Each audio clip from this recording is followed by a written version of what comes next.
Boa noite, sejam todos muito bem-vindos a esta casa de Jesus. Sempre nos acolhe com muito amor e muito carinho.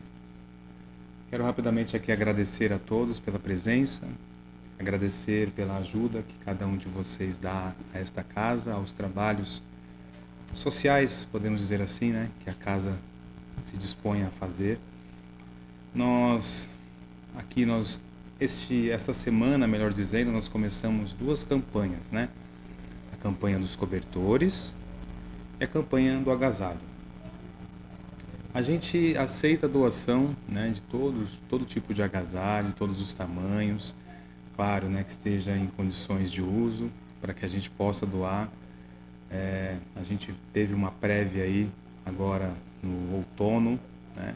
A gente imagina que talvez o inverno seja ainda um pouco mais rigoroso e a gente sabe que tem muitos dos nossos irmãos que estão em situação, né, de moradia de área livre e que a gente não conta com o apoio das autoridades, muitas vezes, na maioria das vezes. Mas nós contamos sempre com o coração de cada um de vocês, lembrando que são os nossos irmãos que estão lá. Nós conseguimos, né, um apoio para que a gente consiga comprar os cobertores num preço mais acessível, um preço melhor. Até então a gente só conseguia encontrar os cobertores no valor entre 18 e 20 reais. Quando era pela internet tinha a questão do frete, então não acabava não saindo, não compensando, e a gente conseguiu a R$14,90. São cobertores que chama-se cobertores de doação, né? São cobertores mesmo feitos com fibra sintética, mas são cobertores bons e realmente auxilia nesse momento, nessas noites frias, tá? Quem quiser, puder ajudar, sei que muitos aqui já contribuíram. Nós vamos comprar uma quantidade e à medida que a gente for recebendo as doações, a gente vai repassando para casa, tá bom? Os agasalhos também, quem quiser, puder trazer, traga aqui para casa. Nós vamos disponibilizar aí um local para eles. Vocês podem conversar com amigos, parentes também, quem puder doar, pode trazer aqui para casa que a gente vai receber com muito carinho. E rapidamente falando sobre os cursos que a casa disponibiliza, a gente tem o curso presencial na terça-feira, das 4h30 às 5h30, é o de iniciação ao Espiritismo, está bem no comecinho, recomendo a quem tenha interesse em iniciar os estudos. Quem já tem algum certo conhecimento também, é sempre bom trazer aqui para o grupo de estudos e contribuir. Nós temos também aos sábados o curso de estudo do Livro dos Médiuns, né? Então é um grupo de estudos. Esse já está um pouco mais restrito a quem já tenha estudado, né, o Livro dos Espíritos, o Evangelho segundo o Espiritismo, porque daí já é um trabalho assim, que requer um pouco mais de estudo. E de domingo nós temos à noite das 7 às 8h30, aí é online, então é à distância. Nós temos o estudo do Livro dos Espíritos e do Evangelho segundo o Espiritismo. É um grupo de estudo que a gente fala intensivo, porque estuda os dois livros, um capítulo de cada livro, e é cíclico. No final do capítulo a gente retorna ao início. Então quem pegou na metade pode começar, porque quando chegar ao final a gente retorna e vocês vão poder pegar a parte que vocês não acompanharam, tá? E lembrando sempre que ser espírita é muito difícil.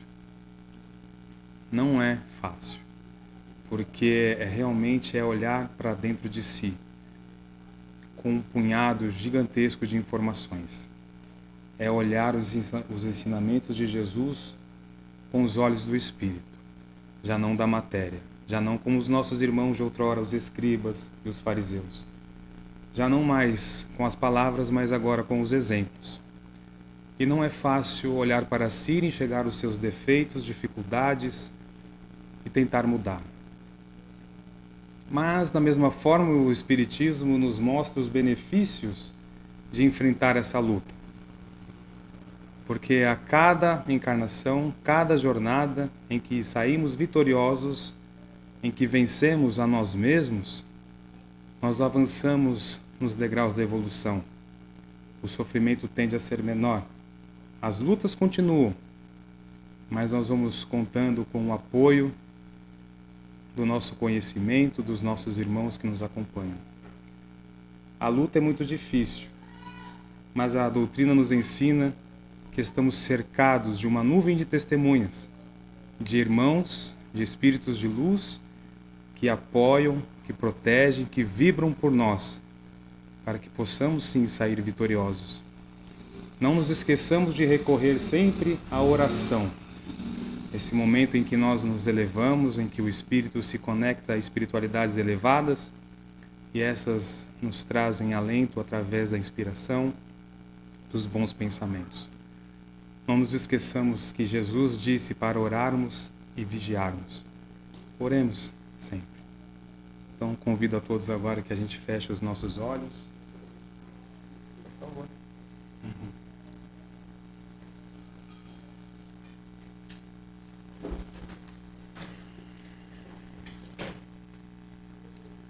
E assim, com os olhos fechados, concentrados, serenos, com o pensamento em Jesus, vamos então elevando o nosso pensamento e vamos aproveitar este momento, primeiramente para agradecer. Agradecer sim a Deus, nosso Pai amado, por tudo que Ele nos dá, por toda a proteção, amor, carinho, que Ele nos dá a todos os instantes, pelas provas, pelas expiações, pelas oportunidades de aprendizado, de auxílio. Agradecer ao nosso Mestre Jesus pelos exemplos, pelos ensinamentos que Ele nos deixou, que nos ajudam tanto aqui a nossa jornada nesse planeta maravilhoso. E vamos aproveitar este momento, reunindo em nós as nossas melhores vibrações, os nossos melhores pensamentos, que a espiritualidade possa levar esse nosso sentimento, esse nosso amor à humanidade, aos nossos irmãos que passam neste momento por situações terríveis. Vamos rogar a Deus que essa luz possa abrandar o coração dos governantes, iluminar os seus pensamentos, para que possam enxergar o mal que fazem aos seus próprios irmãos, aos seus semelhantes. Que o amor do nosso Mestre Jesus esteja sempre resplandecendo no coração de todos, que a espiritualidade esteja sempre protegendo e amparando a família dos nossos irmãos e tantos desses que agora sofrem por conta dessa guerra. Mestre Jesus, queremos aqui agradecer por este dia, por esta noite de palestra. Queremos ainda pedir à espiritualidade que envolva a palestrante desta noite, a nossa irmã Maria Clara, para que ela possa aqui passar para nós tudo aquilo que, com muito carinho e amor, ela se preparou para passar. Agradecer aos mentores dessa casa que desde muito cedo prepararam este ambiente para que pudéssemos estar aqui neste momento. Agradecer ao nosso mentor que está sempre ao nosso lado, olhando por nós, compartilhando das nossas dores e dificuldades nessa luta no planeta Terra. E agradecer também a presença dos irmãozinhos queridos que estão aqui ao nosso lado, que foram trazidos pela espiritualidade. Que possamos todos ser iluminados por esses pensamentos e reflexões e que possamos aplicar em nossa jornada. E vamos então iniciando esta noite de palestra, essa noite de tratamento, com a prece que Jesus nos ensinou. Pai nosso que estais nos céus, santificado seja o vosso nome. Venha a nós o vosso reino. Seja feita a vossa vontade, assim na terra como nos céus. O pão nosso de cada dia nos dai hoje. Perdoai as nossas dívidas, assim como nós perdoamos aos nossos devedores. E não nos deixeis cair em tentação, mas livrai-nos de todo mal. Assim seja, graças a Deus, uma boa palestra a todos nós.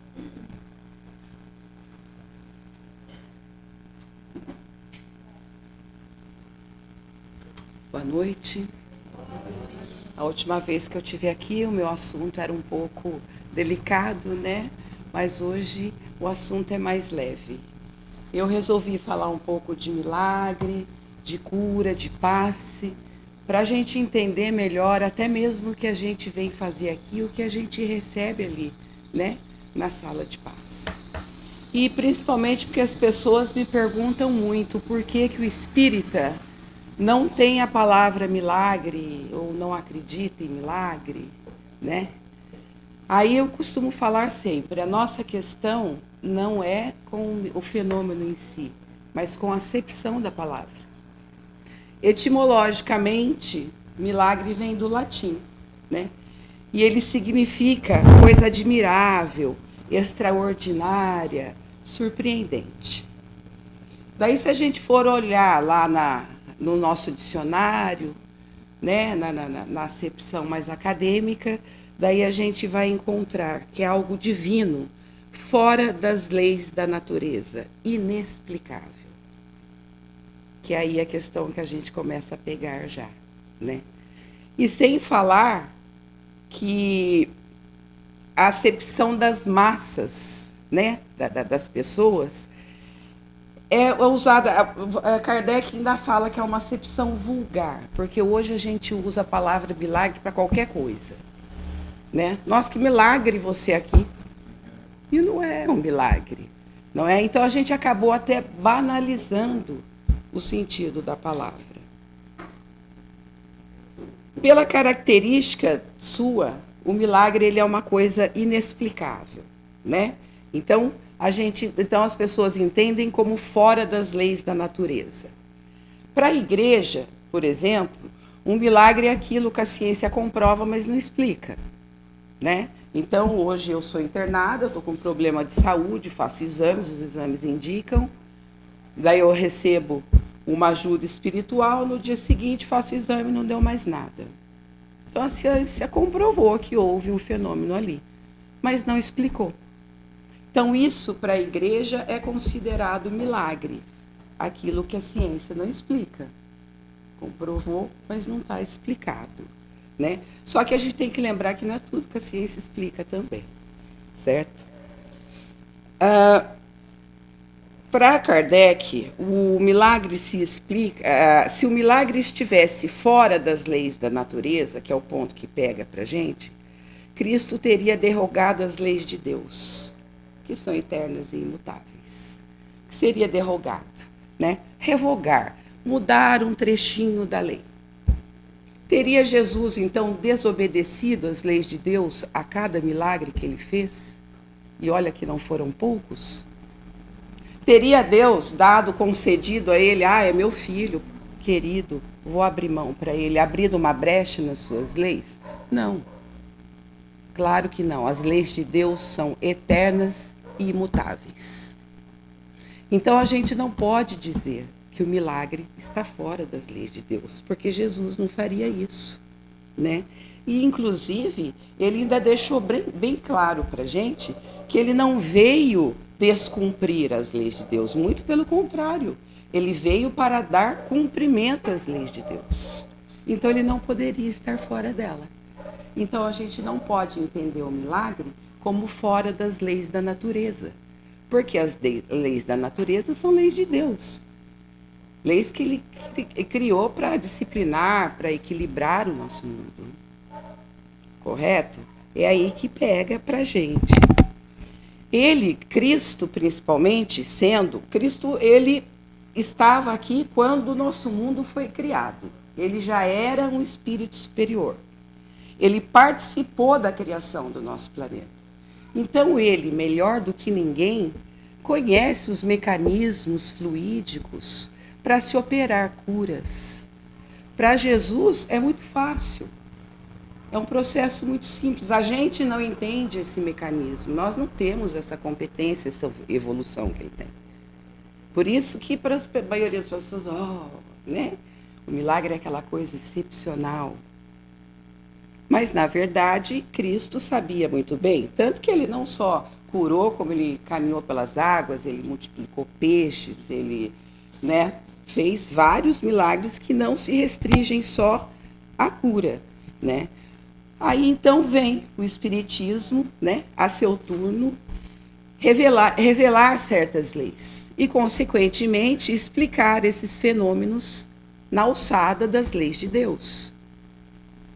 Então, vamos tratar milagre como fenômenos espirituais. Deixa eu abaixar aqui.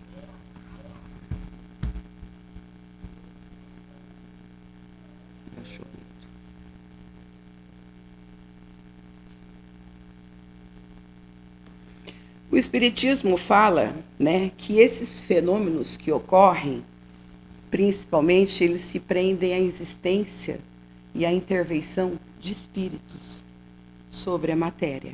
É essa explicação que o Espírito dá. Que isso está perfeitamente, que o Espiritismo dá, dentro das leis da natureza. Principalmente porque Jesus também falou, se tiverdes fé, fará o que eu faço e até mais. Correto? Então, vamos tratar agora desse assunto como cura. Nós podemos, né?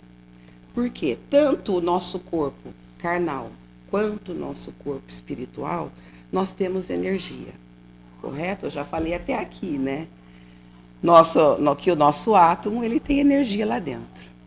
Essa energia que nós temos, ela fica aqui, junto com o nosso perispírito, à nossa volta. E essa energia, ela tem a capacidade de transformar, de agir na nossa matéria.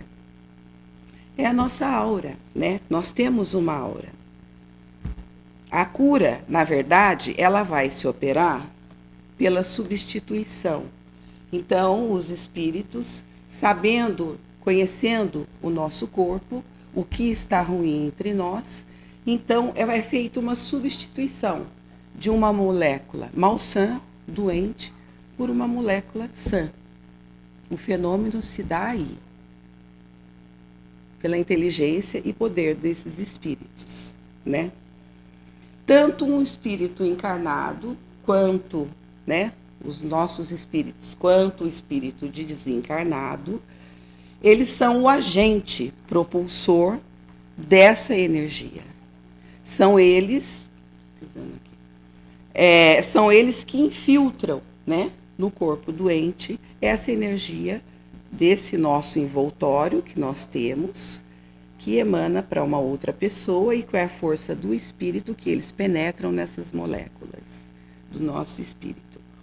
Quanto mais pura a substância, maior o poder da cura. Então, por isso que Jesus, né, os seus milagres eram tão grandes, porque os seus fluidos são puríssimos. Correto? Porque quando uma pessoa recebe, porque se eu não estou bem para dar um passe e vou passar a minha energia que não está boa para uma pessoa, é como eu dar remédio vencido para ela. Né? Não iria fazer nada de... Então a cura, ela depende muito também da vontade, da intenção, né? Da força de quem está lá passando o seu espírito. Quanto maior a sua vontade, melhor a sua intenção, maior a chuva de fluidos que a pessoa vai receber. Mais fortes serão esses fluidos. Mas essas curas que eu estou falando, tá? Elas são variantes do quê? Do magnetismo. Acredito que aqui todo mundo já ouviu falar da cura, dos tratamentos através do magnetismo. Eu mesmo tenho uma sobrinha que trabalha com terapia através do magnetismo, tá? Então, esse estudo do magnetismo, ele já vem, gente, há muito tempo. Há muito tempo que já se estudava, que se falava. Daí foi no século XVIII que o Dr. Anton Franz Mesmer, um alemão, médico, né, que trabalhava, que estudava o magnetismo, ele redescobriu esse poder terapêutico dos fluidos.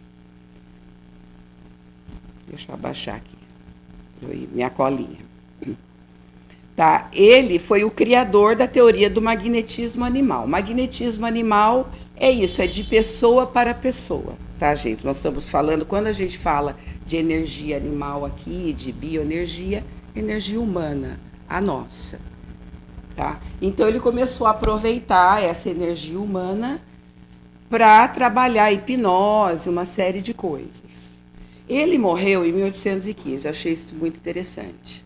Ou seja, quase 50 anos de Kardec começar lá, né, a nossa doutrina. Mas olha o que ele já falava naquela época, né? Ele acreditava que o corpo humano é influenciado por um fluido universal.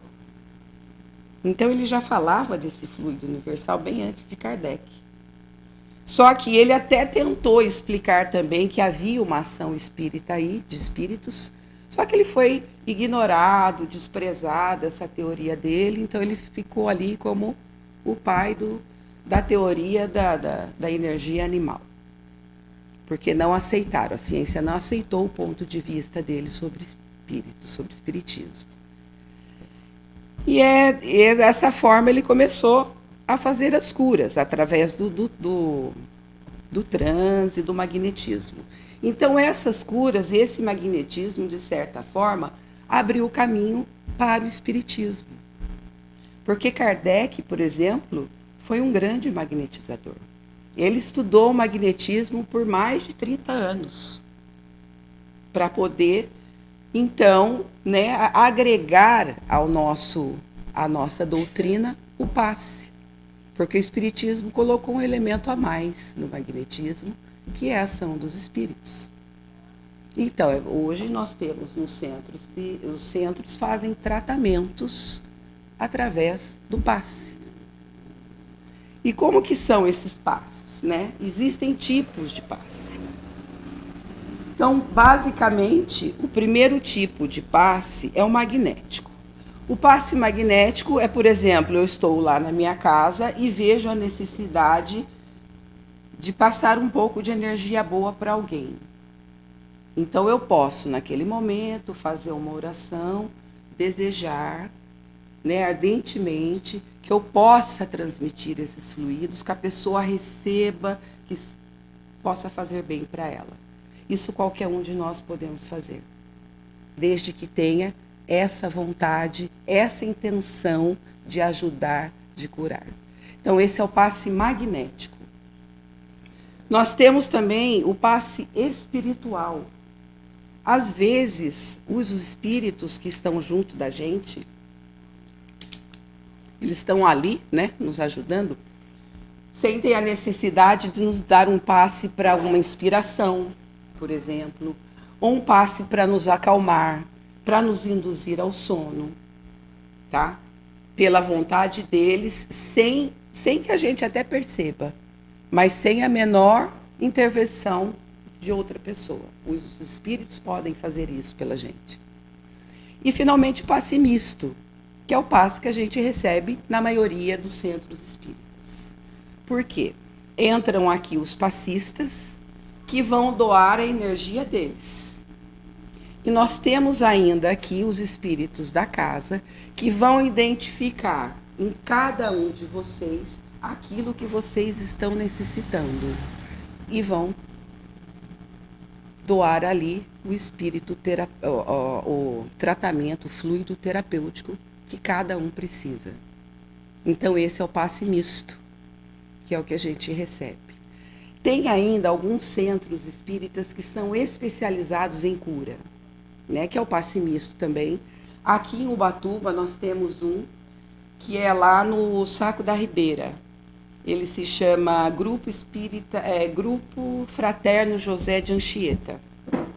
Então, se vocês forem lá, vocês vão ver que a dinâmica já é diferente. Ela abre nas orações de abertura, ela já vai agradecendo aos espíritos de médicos, de curandeiros que trabalham ali. Então, ali tem um médium que tem como um espírito protetor algum espírito que cure, que trabalhe com curas. Tá? Então, lá é um centro específico para curas. Tá? Grupo Fraternal José de Anchieta. Joga na internet que vocês acham, fica lá no Saco da Ribeira. Ele é bem pequenininho, bastante aconchegante, bem legal. Eu já estive lá fazendo uma palestra. Então, esses... Agora, a cura, gente, na verdade,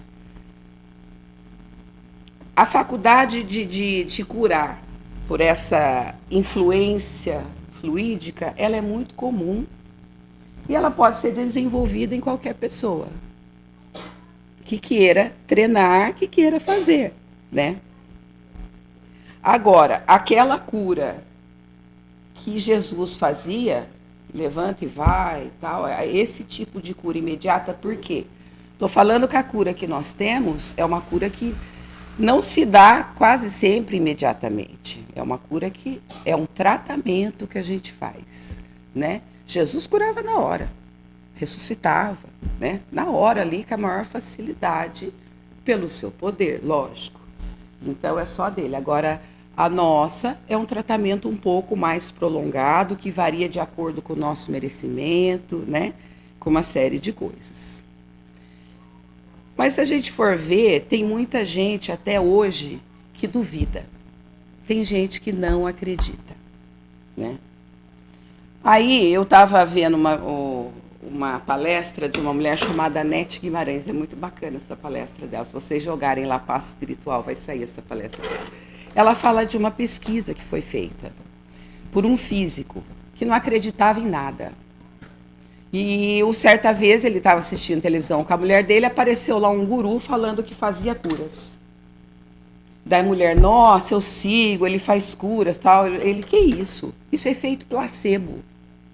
Né? Efeito placebo é aquilo, você dá um copo, você fala que vai dar o remédio para a pessoa, dá um copo com água, ela toma e o psicológico dela acha que ela tomou remédio e ajuda.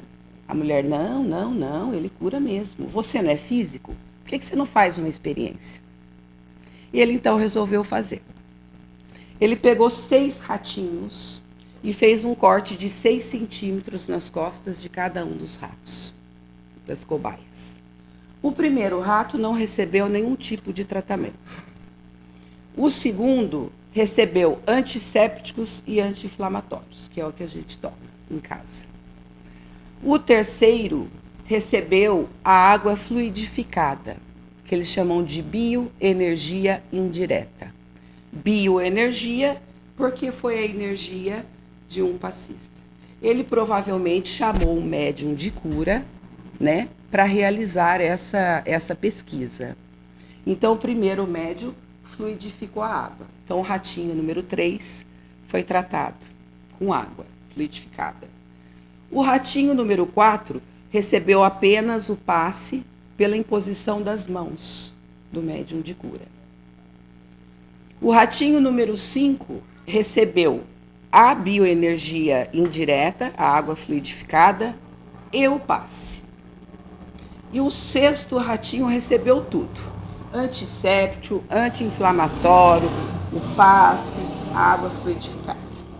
Qual foi o resultado, então? O primeiro ratinho, coitado, que não tomou nada, inflamou. Né? No final de uma semana, ele estava lá com o ferimento dele inflamadinho. O ratinho número 2, deixa eu ver aqui, ele evoluiu 1 centímetro por semana a sua ferida. Foi fechando devagarzinho. O ratinho número 3, que tomou água fluidificada, ele evoluiu de 2 a 3 centímetros por semana. Tanto o ratinho da água fluidificada, quanto o ratinho do passe. Também evoluiu de 2 a 3 centímetros por semana. Já o ratinho que recebeu a água fluidificada, tal, ficou curado em 1 semana. Isso foi um cientista físico. Mas ele ainda não se convenceu. Chamou um químico, achou que deu discrepância tal, e resolveu então fazer com outros animais e observava as discrepâncias. Daí ele viu que tinha mais coisa que pesquisar. Então ele chamou não médium mais de cura. Ele chamou pessoas diferentes para aplicar o passe. Chamou zen budista, chamou ateus e chamou religiosos em geral. Aí o final dessa pesquisa. Em primeiro lugar, em resultados, ficaram os zen budistas, né? Porque o zen budista, a iluminação vem do desapego. Então eles são acostumados a meditar, a concentrar pensamento, então conseguiram, né? Vou curar o ratinho, quero curar esse ratinho, e eles conseguiram o melhor resultado. O segundo melhor resultado foram dos ateus, que não acreditavam. Mas já que mandaram pensar forte que eu vou curar o ratinho, eu vou curar o ratinho. E conseguiram um resultado igual às cobaias, as outras cobaias da primeira experiência. Já em terceiro lugar, o menor resultado foram dos religiosos, que em geral eram evangélicos. Jesus, cura esse ratinho. Jesus, cura esse ratinho, delegando a Jesus a cura. Porque, como eu falei, a cura depende da vontade, principalmente a intenção do passista, e não delegar para Jesus. Foi por isso que nós tivemos esse resultado. A cura deles, Jesus, foi inferior à dos ratinhos que receberam da primeira experiência. Então, aí a gente vê, tá? Que metade da cura depende do altruísmo do passista, da sua vontade de curar. É por isso, gente, que ser passista é coisa séria. Para as pessoas que entram na Câmara de Passe, elas fizeram um curso para isso. Tá? Elas sabem passar o passe. Estudaram, semanas de curso. Eu sei porque eu fiz. Outra coisa, no dia do passe, normalmente a gente já manda de manhã, eu não sei se vocês são assim, mas normalmente de manhã a gente já joga lá no grupo. Quem está disposto ao passe hoje? Que a pessoa tem que estar bem, né? Ela tem que estar com as suas energias equilibradas para poder doar. Então, aqueles que levantam a mão no grupo, eu, tá? A gente faz a listinha e eles passam o dia se resguardando, ouvindo música que eleva. Gente, quer energizar a sua aura? Escuta música boa, que acalma, que tranquiliza, que alegra. Durante o dia, as conversas são sempre edificantes. Evita aborrecimentos. Mas se por acaso, na hora do passe, a gente ainda faz uma lista de reserva. Fica lá uns 2 de reserva, para caso a pessoa tenha alguma coisa que aconteceu lá, passou por algum aborrecimento, ou de repente à tarde teve febre, ou está com uma dor de cabeça, a pessoa é substituída na hora do passe.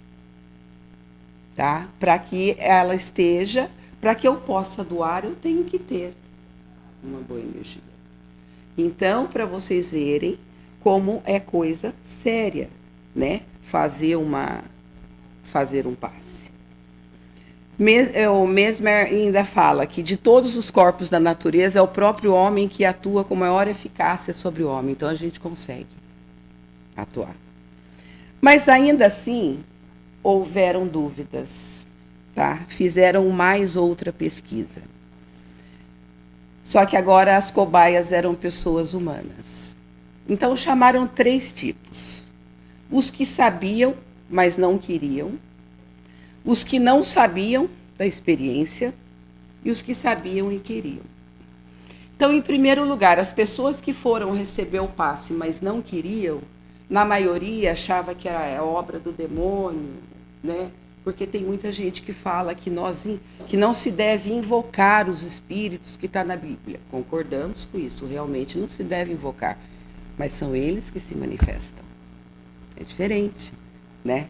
Mas tem pessoa que não acredita, que não queria. Esses, o resultado foi bem abaixo, não obtiveram resultado. Os que não sabiam da experiência, estavam ali apenas para... não sabia do que se tratava, tiveram resultados igual aos cobaias animais. E aqueles que sabiam e queriam receber o passe, esses sim tiveram um resultado muito maior. Então, o que a gente pode ver que a outra porcentagem do passe depende da nossa fé. A fé no que nós estamos recebendo ali na Câmara.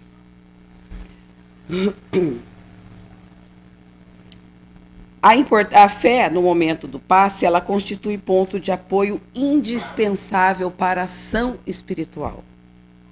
Então, a nossa fé é o que apoia a ação do Espírito. Porque fé é a convicção quanto às coisas espirituais. É a certeza de que eles existem. Tá? E que são reais, e que funciona, e que a cura existe. Tá? Apesar da gente não ver, de não serem visíveis, não serem palpáveis, existe. Estão aqui nos auxiliando. Funciona um tratamento terapêutico através dos passes. Vocês já ouviram a passagem de São Marcos, no capítulo 5, perda de sangue? Ele conta que Jesus estava no meio de uma multidão, né, fazendo as suas curas. Quando, na verdade, antes disso tem uma outra introdução. Havia uma mulher que ela tinha problema de hemorragia há muitos anos. E ela já havia feito vários tratamentos, tal. Ela praticamente não tinha esperança de cura quando ela ouviu falar de Jesus e seus milagres. Aí então ela foi até ele. Chegou lá, ele estava no meio de uma multidão. Todo mundo querendo tocar em Jesus, todo mundo pedindo cura. Ela então se apertou entre a multidão, foi lá e tocou nele.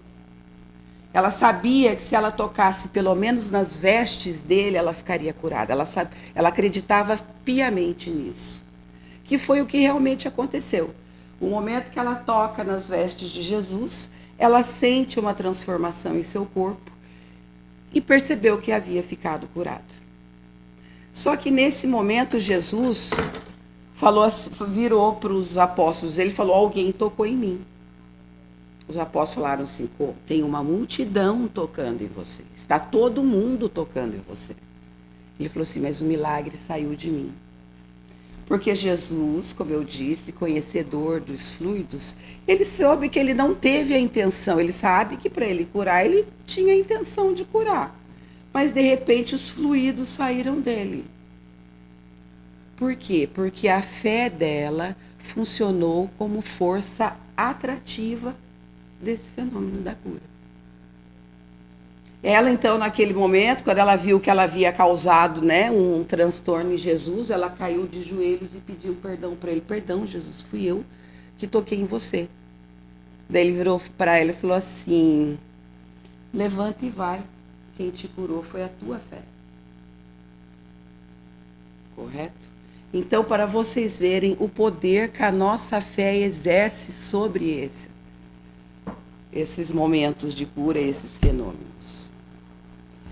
E o melhor de tudo, né, é que a fé ela é um processo progressivo. A gente pode ver isso, por exemplo, na vida de São Pedro. São Pedro, a primeira vez que ele foi testado foi quando Jesus caminhou sobre as águas. Jesus falou para ele, vem, acredita, vem. Ele foi, pluf, afundou. O que Jesus falou para ele? Homem de pouca fé. No momento do Calvário, que Jesus havia descido a montanha, rezado por nós, pela humanidade, ele havia pedido pelos seus apóstolos que continuassem no apostolado, porque ser cristão naquela época era ser perseguido de morte, né? E mortes horrorosas, que eles se mantivessem firmes na fé. Daí ele perguntou para o Pedro, Pedro, tu me amas, né? Tu me segues, tu tem fé? Sim, Jesus, sim, sim. E passou algumas horas, quando Jesus foi capturado, Pedro então negou a fé. Ou seja, ele ainda não estava pronto. Mas depois, né, Jesus morreu, ele foi indo, foi pregando, foi evoluindo. Certa vez ele subindo a escadaria de um templo, havia lá um coxo, que eles falam, né, um rapaz torto, que pediu para ele esmola. Ele virou e falou assim, olha, eu não tenho ouro nem prata, mas o que eu tenho eu te dou. Levanta e vai. E ele então fez o seu milagre. O rapaz levantou e saiu andando, porque estava curado. Então veja como a gente vai construindo a nossa fé. De que forma? Nós temos algumas formas. a observação dos fenômenos que ocorrem. Nós podemos observá-lo, ver. A semana passada, por exemplo, nós tivemos um caso bem interessante aqui na humanidade, que foi aquele homem que sobreviveu da queda do avião. Eu assisti o Fantástico, porque o Fantástico ia falar dele, eu queria saber o que eles iam falar. E eles falaram que foi inexplicável, porque a poltrona que ele estava sentado ficava em cima das asas do avião, que é onde fica o tanque de combustível, que é o lugar que explode primeiro. Ele explodiu e saiu andando, ele não quebrou nada. Se isso não for uma manifestação divina, porque desafia todas as leis. Então vamos observar, para a gente poder acreditar, foi manifestação divina. Foi Deus mostrando, olha o meu poder. Olha quando eu quero, né? O que é feito. Nós podemos também raciocinar sobre os fenômenos da vida, né? Para a gente tirar as nossas deduções sobre as leis de Deus.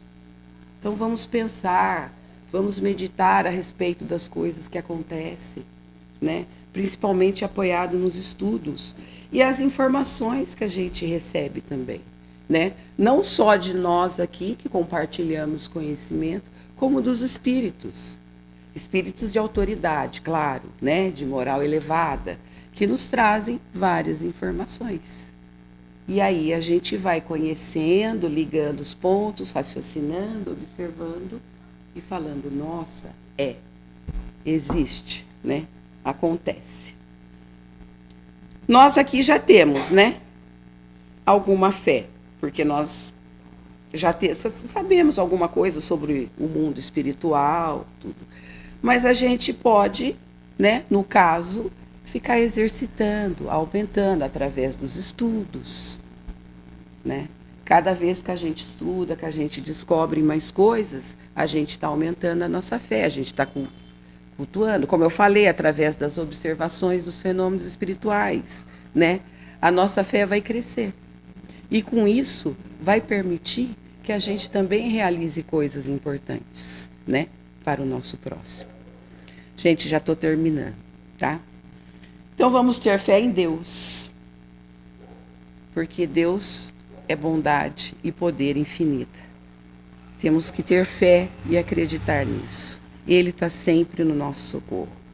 Fé em Jesus, porque Jesus é o nosso guia, o nosso mestre. É nele que nós temos que nos inspirar, então é nele que temos que ter fé. Fé nos bons espíritos, porque os bons espíritos que estão aqui, eles são os agentes, né, da vontade de Deus, da misericórdia divina. São os bons espíritos que estão aqui nos auxiliando. E principalmente fé em nós mesmos, né? Que nós vamos conseguir sempre aumentar nossa fé, seguir no caminho de Deus, né? Seguir nesses ensinamentos e todas as possibilidades que Deus pode nos dar. Então eu uso o Evangelho de São Lucas para falar, Senhor, aumentai-nos a nossa fé. Então eu desejo a vocês que vocês aproveitem cada gota do fluido que vocês vão receber ali agora, conscientes. Peçam apenas para serem merecedores do que a gente recebe. Que Jesus nos acompanhe e esteja com a gente, hoje e sempre. Graças a Deus.